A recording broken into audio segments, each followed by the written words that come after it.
கிறிஸ்துவுக்குள் பிரியமானவர்களே, இந்த நாளுக்கான மாலை நேரம் அண்ணா அப்போஸ்தலனாகிய யோவான் எழுதின 2ஆம் நிருபம் 1ஆம் அதிகாரம் 5வது வசனம். 2 யோவான் 1:5, 2 ஜான் 1:5. இப்பொழுதும் அம்மாளே, நாம் ஒருவரில் ஒருவர் அன்பு கூற வேண்டுமென்று உமக்கு புதிய கற்பனையாக எழுதாமல் ஆதி முதல் நமக்கு உண்டாயிருக்கிற கற்பனையாக எழுதி உம்மை வேண்டிக் கொள்கிறேன்.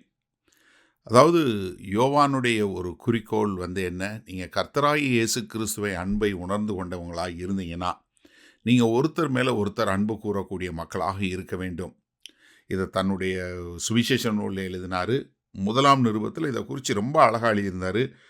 1 யோவான் 2:7 பார்த்தீங்கன்னா, சகோதரரே, நான் உங்களுக்கு புதிய கற்பனை அல்ல, ஆதி முதல் நீங்கள் பெற்றிருக்கிற பழைய கற்பனையே எழுதுகிறேன். அந்த பழைய கற்பனை நீங்கள் ஆதி முதல் கேட்டிருக்கிற வசனம் தானே. மேலும் நான் புதிய கற்பனை உங்களுக்கு எழுதுகிறேன், அது அவருக்குள்ளும் உங்களுக்குள்ளும் மெய்யாய் இருக்கிறது.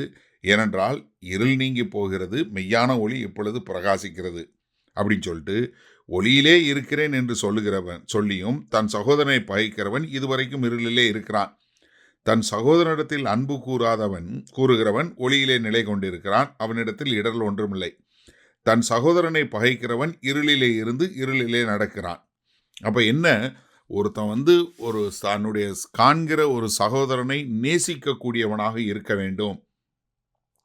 இதே 1ஆவது நிருபத்தில் 4வது அதிகாரத்தில் 7வது வசனம், பிரியமானவர்களே, ஒருவரில் ஒருவர் அன்பாய் இருக்க கடவோம், ஏனெனில் அன்பு தேவனால் உண்டாயிருக்கிறது, அன்புள்ள எவனும் தேவனால் பிறந்திருக்கிறான். அன்பில்லாதவன் தேவனை அறியான், தேவன் அன்பாகவே இருக்கிறார். என்ன ரொம்ப தெளிவாக அழகாக நேர்த்தியாக என்ன சொல்கிறாரு, நம்ம ஒருத்தர் மேலே ஒருத்தர் அன்பு கூறக்கூடிய மக்களாக இருப்போம். ஏன்னா நம்ம தேவனை அறிந்திருக்கிறோம் அப்படிங்கிறது எப்போ தெரியும், நம்ம காண்கிற ஜனங்களை நாம் நேசிப்பதன் மூலமாக தான் அன்பு இருக்கும், அன்புங்கிறது உணர்ந்து கொள்ள முடியும் என்று சொல்லக்கூடியதாக. ஏன்னா யோவான் 15வது அதிகாரம் 12வது சொல்லும்போது, நீங்கள் உங்களில் அன்பாய் இருக்கிறது போல நீங்களும் ஒருவரில் ஒருவர் அன்பாய் இருக்க வேண்டும் என்பதே என்னுடைய கற்பனையாய் இருக்கிறது. நீங்கள் ஒருவரில் ஒருவர் அன்பாய் இருக்க வேண்டும் என்கிறே இவைகளை உங்களுக்கு கற்பிக்கிறேன். 17வது வசனத்தில் அதுதான் சொல்லி கொடுக்குறாரு. ஆனால் யோவான் 13வது அதிகாரம் 34-35 வசனத்தில் என்ன, நீங்கள் ஒருவரில் ஒருவர் அன்பாயிருங்கள், நான் உங்களில் அன்பாயிருந்தது போல நீங்களும் ஒருவரில் ஒருவர் அன்பாயிருங்கள் என்கிற புதிதான கட்டளையை உங்களுக்கு கொடுக்கிறேன்.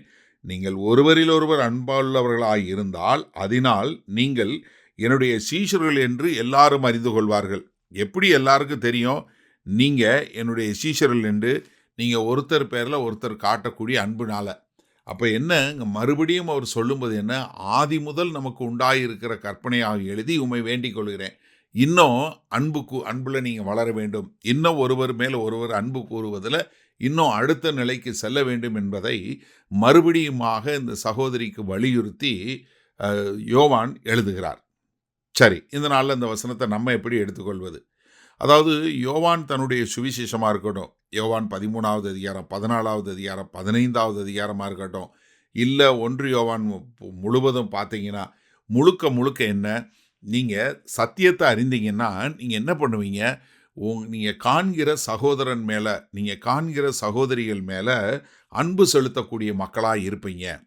ஏன்னா அவருடைய கற்பனைகளை நீங்கள் என்ன பண்ணுவீங்க, கை கொள்ளக்கூடியவங்களா.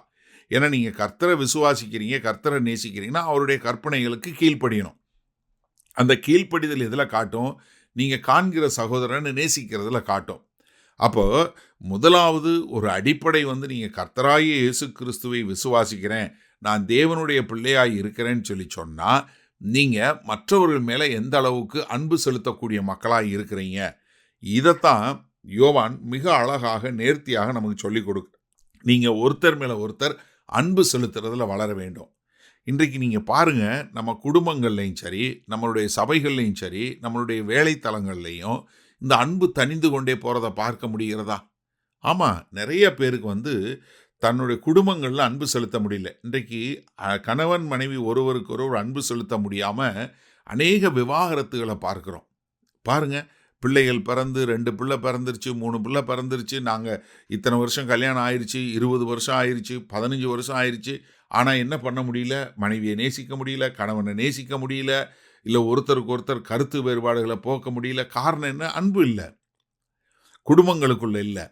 சபையில் பாருங்க, சபைகளில் இவ்வளவு பிரிவினைகள், எவ்வளவு காரியங்கள். அதனால தான் யோவான் திரும்ப திரும்ப சொல்றார், நீங்க ஒருத்தர் மேல ஒருத்தர் அன்பு செலுத்தக்கூடிய மக்களா இருங்க. ஒருவரை ஒருவர் உற்சாகப்படுத்தக்கூடிய மக்களா இருங்க. ஏன்னா தேவனுடைய அன்பு உங்களுக்குள்ள பலப்பட வேண்டும் என்று சொல்லக்கூடியதாக. அப்போ எனக்கு அருமையானவர்களே, யோவான் நமக்கு திரும்ப திரும்ப சொல்ற காரியம் என்ன? நீங்க ஒருவரில் ஒருவர் அன்பாய் இருக்க வேண்டும். அப்ப இது நம்ம ஒரு முயற்சி எடுத்து நம்ம செய்ய வேண்டிய ஒரு காரியம். வல்ல பிதாவே, இந்த அருமையான நல்ல நாளுக்காய் நன்றி. மீண்டுமாய் எங்களை ஒரு விசை ஆண்டவரே எங்களுக்கு ஞாபகப்படுத்தி, நாங்கள் ஒருவர் மேல் ஒருவர் அன்பு கூறுவதில் அக்கறையாகவும் ஜாக்கிரதையாகவும் அதை தொடர்ந்து செய்ய வேண்டும் என்பதை புரிந்து கொண்டோம். அப்படி வாழ எங்களை ஒப்புக் கொடுக்கிறோம். மீட்பரும் இரட்சகருமாகிய இயேசு கிறிஸ்துவின் மூலம் பிதாவே, ஆமேன். கர்த்தர் உங்களை ஆசீர்வதிப்பாராக. நாம் நாளை காலை தினசரி தியானத்தில் சந்திப்போம். Good night.